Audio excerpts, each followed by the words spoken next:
Picture this. Vladimir Putin spent 20 years building what may have been the most rational geopolitical strategy of the 21st century. Bind Europe to Russian energy, keep NATO pinned to the West, build deep economic bridges with Asia's technological powerhouses, South Korea, Japan, the semiconductor giants. It was elegant, it was disciplined, and it worked until Putin himself destroyed it, because right now, at this very moment, South Korea, one of Asia's most powerful economies, home to some of the most advanced weapons factories on Earth, is on the verge of a decision that could fundamentally alter the course of the war in Ukraine, not by sending a single soldier, not by firing a single shot, but by joining a financial mechanism so precise, so strategically lethal that Moscow is already threatening retaliation. Stay with us, because what's unfolding here is not just a diplomatic footnote. It is a tectonic shift in the global balance of power of, and if you haven't subscribed to World Brief Daily yet, right now is the perfect moment, because stories like this one are exactly why we're here. Let's start at the beginning. Because to understand why South Korea's next move matters so much, you have to understand what Putin built and what he's now losing. For 2 decades, Russia's Eurasian strategy was built on a simple and ruthless logic. Europe would be kept dependent on Russian gas and oil, making sanctions politically costly. NATO would be kept focused on its western flank, limiting U.S. influence in Asia.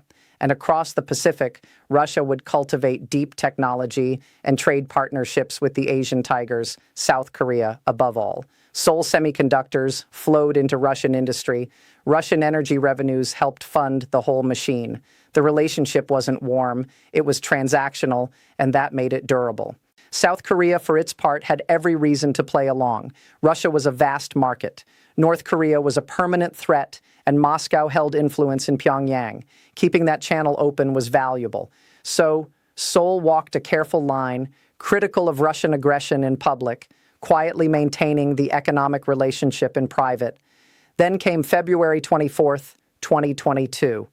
The moment Russian tanks crossed into Ukraine, that careful balance began to crack. Seoul joined Western financial sanctions and imposed export controls on 42 strategic product categories, including semiconductors and precision machine components. Moscow responded by officially adding South Korea to its list of unfriendly nations. The first major rupture had arrived, but even then, the ties weren't entirely severed. Both sides had too much to lose. Russia still needed South Korean technology. Seoul still needed to manage its relationship with Moscow carefully, if only to prevent Russia from arming Pyongyang further. That calculation started to collapse in September 2023. Putin met Kim Jong-un at Russia's Vostochny Cosmo in the Russian Far East. The images said everything. 2 leaders on Russian soil shaking hands over what was clearly a military supply arrangement. According to data from South Korea's Defense Intelligence Agency cited by multiple outlets, more than 33,000 containers of military equipment, including an estimated 1,500 FIB-2 artillery shells, were subsequently transferred from North Korea to Russia via Rajan port. Seoul watched and raised its warning level. Then in June 2024, Putin flew to Pyongyang. He and Kim Jong-un signed a mutual defense pact, a formal treaty providing for military assistance if either side came under attack. For South Korea, this was a red line crossed in broad daylight. Seoul's foreign ministry warned publicly that it would reconsider its policy of limiting assistance to Ukraine to non-lethal equipment only. And then came October 2024. Western intelligence and South Korean intelligence services confirmed what had been feared for months. Approximately 14,000 North Korean soldiers had been deployed to Russia's Kursk region to fight alongside Russian forces. This was no longer an arms deal. This was a military alliance. North Korean troops were gaining direct experience in modern industrial warfare, and in exchange, they and their government would almost certainly receive advanced Russian military technology in return, possibly ballistic missile guidance systems, possibly nuclear submarine-related expertise. The Ukraine war had crossed the Sea of Japan and arrived on South Korea's doorstep.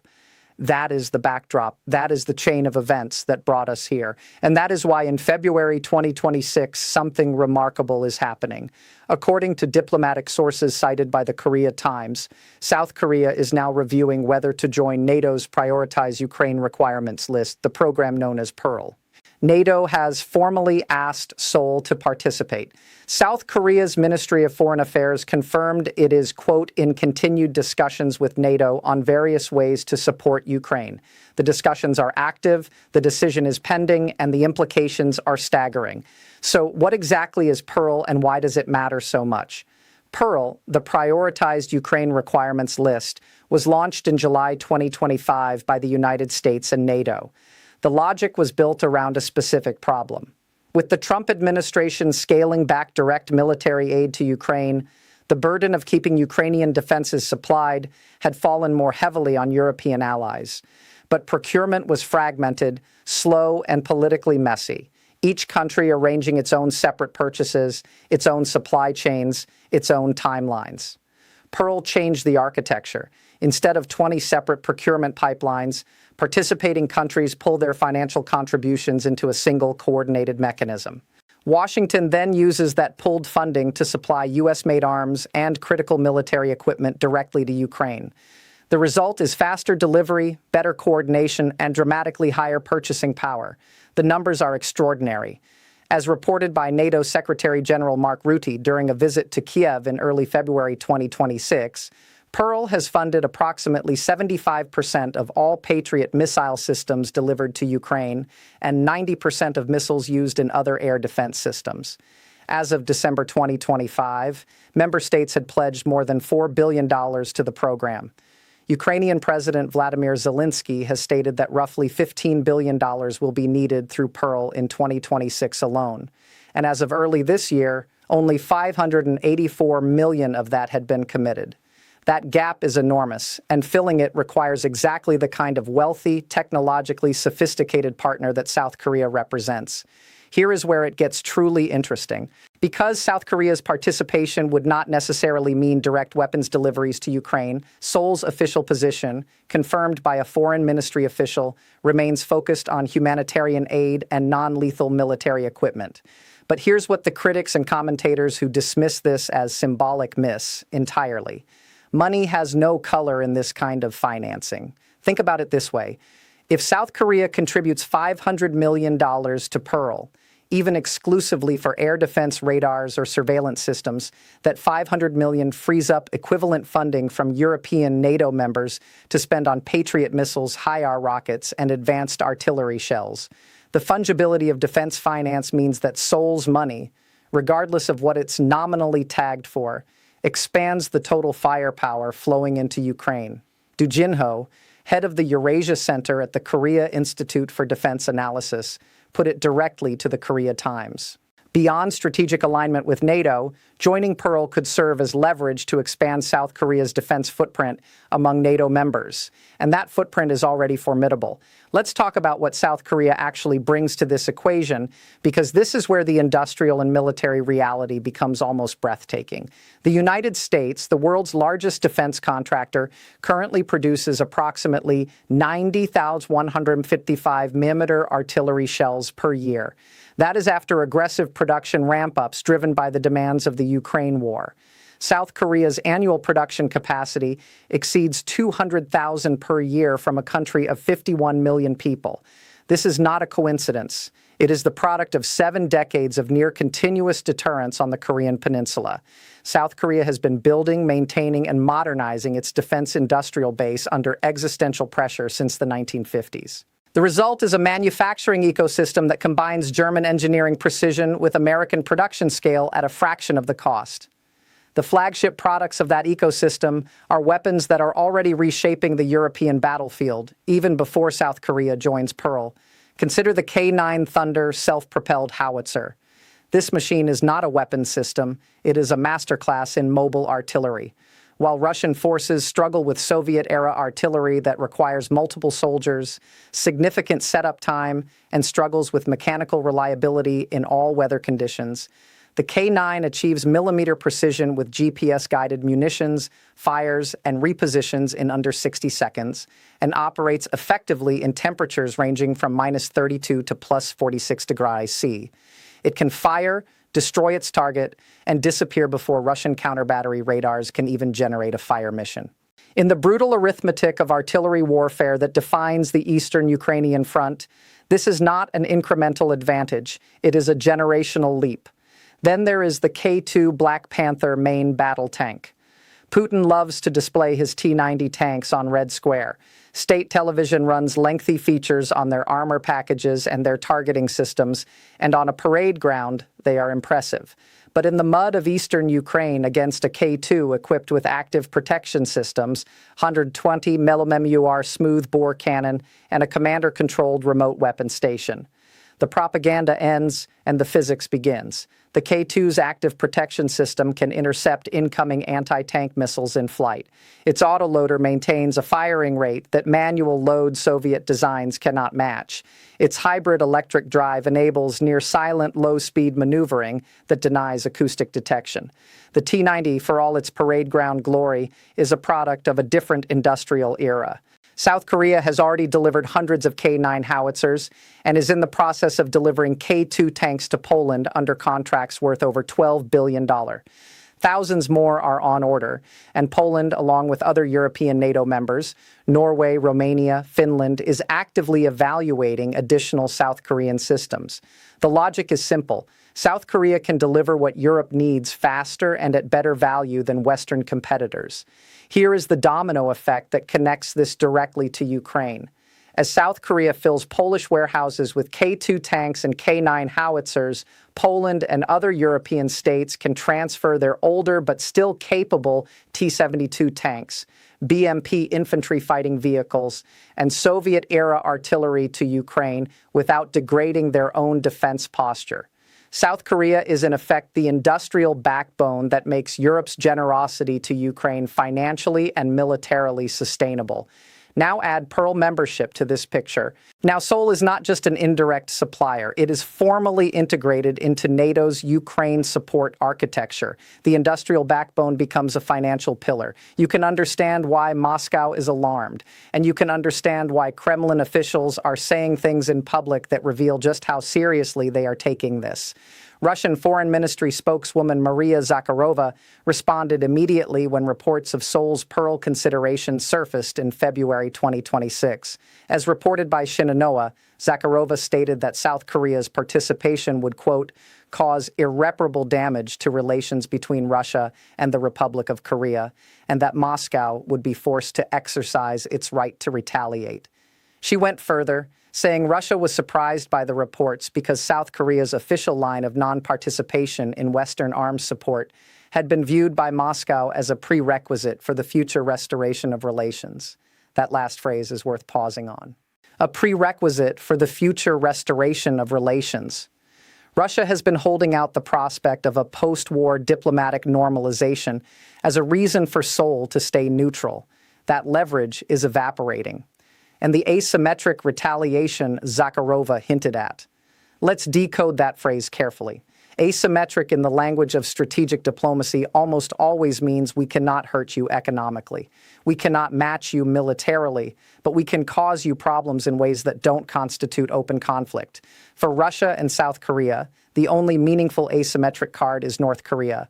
Moscow could accelerate the transfer of advanced military technology to Pyongyang, ballistic missile guidance, submarine propulsion, hypersonic warhead technology as punishment for Seoul's NATO alignment. But here is Putin's dilemma. That card has enormous costs. Russia, fighting a war of attrition in Ukraine, cannot easily spare advanced weapons technology. More critically, Beijing does not want an even more capable, even more erratic North Korea operating on its northeastern border. China has tolerated the Russia-North Korea military relationship as a nuisance.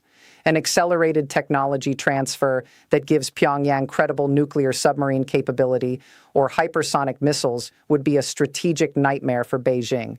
China's influence over Kim Jong-un is already limited.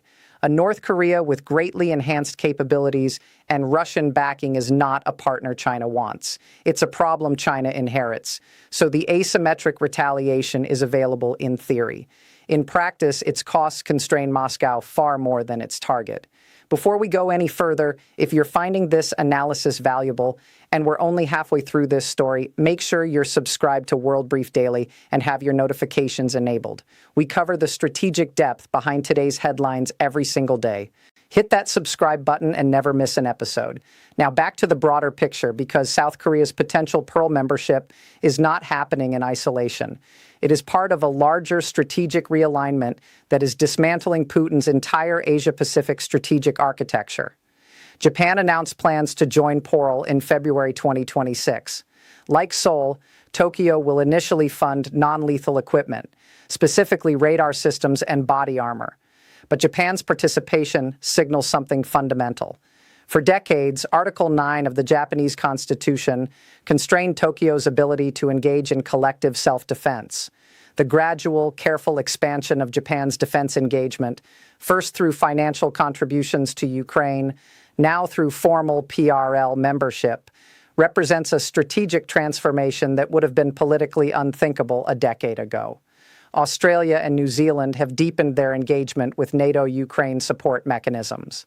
Kiev has opened formal conversations with Australia about drone technology and naval warfare lessons from the Black Sea campaign. The AUS submarine partnership is accelerating. The Indo-Pacific Democratic Alliance is building real operational depth. Putin's fundamental strategic narrative that the Ukraine war is a Western imperialist project that the global South and Asia can and should resist is being tested against reality. And the reality is that Asia's three largest democratic economies are all moving at different speeds and with different legal constraints toward formal alignment with NATO's Ukraine support framework. This is a catastrophic failure of Russian grand strategy, not because the West outmaneuvered Putin, but because Putin's own choices, the invasion of Ukraine, the military partnership with Kim Jong-un, the deployment of North Korean troops to Kursk, drove Seoul and Tokyo toward exactly the alignment Moscow most feared. The economic dimension of this collapse deserves its own detailed examination because it reveals just how deep the damage to Russia runs. In 2021, South Korea's exports to Russia totaled approximately $10 billion annually. Hyundai operated a major manufacturing facility in St. Petersburg. Samsung, LG, and dozens of smaller South Korean technology firms had significant Russian market exposure. For Russia, South Korea was a crucial source of high-end consumer goods and industrial components, the kind of quality that Chinese alternatives at the time could not fully replicate. Following the 2022 invasion and the subsequent sanctions, Seoul imposed export restrictions on 42 strategic product categories. By 2024, South Korean exports to Russia had fallen by approximately 60%, dropping to around $4.5 billion. The Hyundai factory in St. Petersburg closed. The official trade relationship had largely collapsed. Putin's response was what economists call parallel imports, a bureaucratic fiction that allowed Russia to import goods through third-country intermediaries, stripping brand identifiers and exploiting legal gray zones. South Korean cars entered Russia via China, Kazakhstan, and Turkey, relabeled as second-hand imports. According to data covering 2024 to 2025, Russia imported approximately $1 billion worth of South Korean vehicles through these gray channels alone. South Korean semiconductors and machine components reached Russian factories through similar routes embedded in finished products from countries not under sanctions. Why did this matter so much to the Kremlin? Because Putin's domestic political survival depends on a specific narrative. We are under Western siege, but life continues normally. Consumer goods remain available. Inflation is manageable. The sacrifices of war are worth making because the state is holding the economy together. South Korean cars in Russian showrooms, even gray market ones, were props in that narrative. The cosmetics, the electronics, the perception of normality. As PURL membership draws Seoul further into NATO's orbit, those gray market channels face increasing scrutiny. Western pressure on intermediary countries, Kazakhstan, Turkey, the UAE, to tighten enforcement of sanctions restrictions is intensifying. As reported by the Moscow Times in a February 2026 analysis, access to quality imported goods among middle-class Russians has been quietly deteriorating, replaced by lower-quality Chinese alternatives. Consumer price inflation in segments previously dominated by Western and South Korean brands has been running well above official headline figures. The political consequence is diffuse but real. Public polling by the independent Levada Center with data from January 2026 shows 61% of Russians expressing support for peace negotiations. Surveys by VTS-IOM, the state-affiliated pollster, show that the expectation of conflict resolution in 2026, which was widespread a year ago, is now being seriously questioned. War fatigue is not producing open dissent. The repressive mechanisms of the Russian state are too effective for that. But the quiet erosion of morale, the whispered questions about why Asia has turned against Russia too, the deterioration of daily material conditions, these are accumulating pressures that compound over time. Among Russia's oligarch class, the picture is particularly stark. Billions in assets frozen in Western financial systems. Access to European luxury goods essentially eliminated. The gray market pipelines through Asia, which had served as the last pressure valve for high-end consumption, now under increasing scrutiny. According to the Moscow Times analysis, most oligarchs have moved into what one observer described as keep quiet, mind your money mode. But beneath the surface, particularly among those in the import and trade sectors, private conversations about the possibility of peace and about the costs of continued war are becoming more frequent. Let's return to the military dimension because this is where South Korea's PURL membership would have its most direct and decisive impact. Ukraine's primary vulnerability in this phase of the war is air defense. Russia has dramatically escalated its use of Shahed series attack drones, Iskander-M ballistic missiles, and Kh-101 cruise missiles against Ukrainian infrastructure. The attacks target power generation, heating systems, water treatment, and transportation hubs. Not because Russia expects to win militarily through infrastructure destruction, but because civilian suffering erodes political will and forces Ukraine to divert resources from the front to emergency repair and civil defense. PRL's air defense focus is therefore precisely calibrated to counter Russia's primary strategic instrument. The Patriot systems funded through PRL have dramatically increased the interception rate of Russian missiles, but the inventory of Patriot missiles is finite. Ukraine burns through them at a rate that stresses production schedules. The $15 billion that Zelensky says is needed through PURL in 2026 is not an abstract number. It is the cost of maintaining the air defense umbrella that allows Ukrainian civilian life to continue. South Korea's contribution, even if limited to radar systems and non-lethal equipment, plugs directly into this calculus. Japanese radar systems, South Korean electronic warfare assets, increased Patriot missile funding released by Seoul's non-lethal contributions.